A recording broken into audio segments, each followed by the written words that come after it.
नमस्कार, मैं प्रियंका और आप देख रहे हैं इंडिया पब्लिक खबर। जिस तरह गंगा बिहार से होकर बंगाल जाती है, उसी तरह बिहार की जीत बीजेपी को बंगाल तक ले जाएगी। ये शब्द किसी और के नहीं बल्कि खुद प्रधानमंत्री नरेंद्र मोदी के हैं। प्रधानमंत्री मोदी का ये बयान सुर्खियों में आ गया है, जिससे सियासी हलचल तेज हो गई है। बिहार विधानसभा चुनाव में एनडीए की भारी जीत ने भारतीय राजनीति की अगली बड़ी कहानी लिख दी है और इसका केंद्र पश्चिम बंगाल बनने जा रहा है। प्रधानमंत्री की ये बातें सिर्फ चुनावी उत्साह नहीं थी, बल्कि ये एक स्पष्ट संकेत था कि बीजेपी अब पूरी ऊर्जा के साथ 2026 बंगाल विधानसभा चुनाव की ओर बढ़ने वाली है। बिहार की जीत ने भाजपा के भीतर उत्साह और संगठनात्मक जोश को कई गुना बढ़ाया है और पार्टी इसे अगले बड़े राजनीतिक अभियान का आधार मान रही है। लेकिन इस जीत का सबसे बड़ा असर बंगाल में बीजेपी की चुनौती और कांग्रेस की दुविधा पर पड़ रहा है। राज्य में राजनीतिक समीकरण तीन ओर खिंचता दिख रहा है।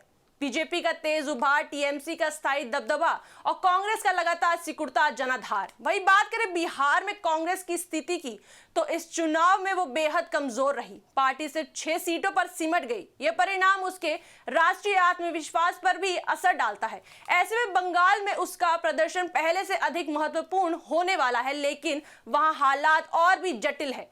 कांग्रेस के सामने दो बड़े प्रतिद्वंदी मौजूद हैं। पहला ममता बनर्जी, जिनका जनाधार और संगठन बंगाल में बेहद मजबूत है, और दूसरा बीजेपी, जो तेजी से मजबूत हुई है। इस दो तरफा दबाव के बीच कांग्रेस खुद को ना तो टीएमसी के खिलाफ मजबूती से खड़ा कर पा रही है, ना ही बीजेपी के चुनौती के सामने टिक रही है। वहीं अब बात कर लेते हैं कांग्रेस के प्री फॉल के बारे में। पिछले चुनावों का ग्राफ कांग्रेस की गिरती ताकत को साफ प्रदर्शित करता है। 2011 में वह टीएमसी की सहयोगी थी और 42 सीटें जीती थी। 2021 तक हालत इतनी खराब हो गई कि कांग्रेस 92 सीटों पर लड़कर भी एक भी सीट नहीं जीत सकी और उसका वोट शेयर सिर्फ 3% रह गया। यह गिरावट सिर्फ चुनावी आंकड़ा नहीं, बल्कि पार्टी के संगठनात्मक ढांचे के ढहने का संकेत है। अगर बंगाल की राजनीति में पिछले 10 वर्षों का कोई सबसे बड़ा बदलाव हुआ है, तो वह है बीजेपी का अभूतपूर्व उभार। बीजेपी की बंगाल में बढ़त पिछले दशक की सबसे तेज राजनीतिक बढ़तों में से एक है।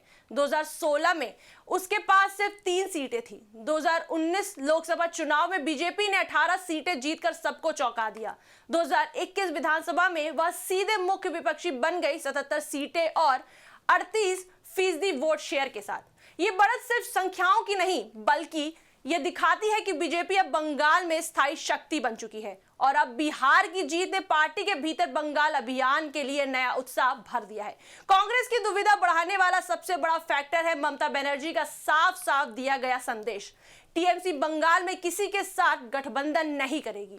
टीएमसी के मुख्य पात्र जागो बांग्ला के मुताबिक हाल ही में पार्टी की बैठक में ममता ने कहा, टीएमसी 2026 में 2/3 बहुमत लेकर लौटेगी, हमें किसी की मदद की जरूरत नहीं।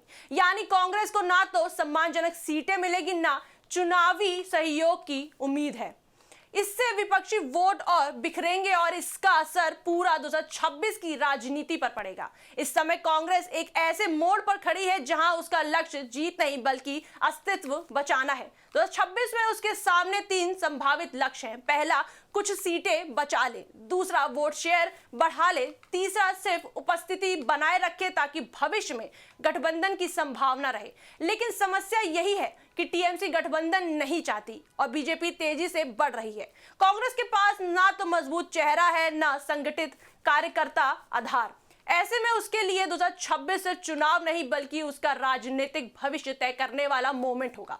अब कांग्रेस के सामने कई बड़े सवाल हैं। क्या वो सीटें बचाएगी, क्या वो शेयर बढ़ाएगी, या ये उसकी अस्तित्व की आखिरी परीक्षा होगी? मौजूदा संकेत साफ बताते हैं कि बंगाल 2026 में मुकाबला मुख्य रूप से टीएमसी बनाम बीजेपी के बीच सिमट रहा है। कांग्रेस की भूमिका छोटी होती जा रही है, छोटे दलों की मौजूदगी प्रतीकात्मक है, लेकिन राजनीति हमेशा सरप्राइज देती है और बंगाल जैसे संवेदनशील और उच्च राजनीतिक चेतना वाले राज्य में हालात किसी भी मोड़ पर नई कहानी लिख सकते हैं। इस पर आपकी क्या राय है, हमें कमेंट सेक्शन में जरूर बताएं। वीडियो को लाइक करें, शेयर करें और हमारे चैनल को सब्सक्राइब करें।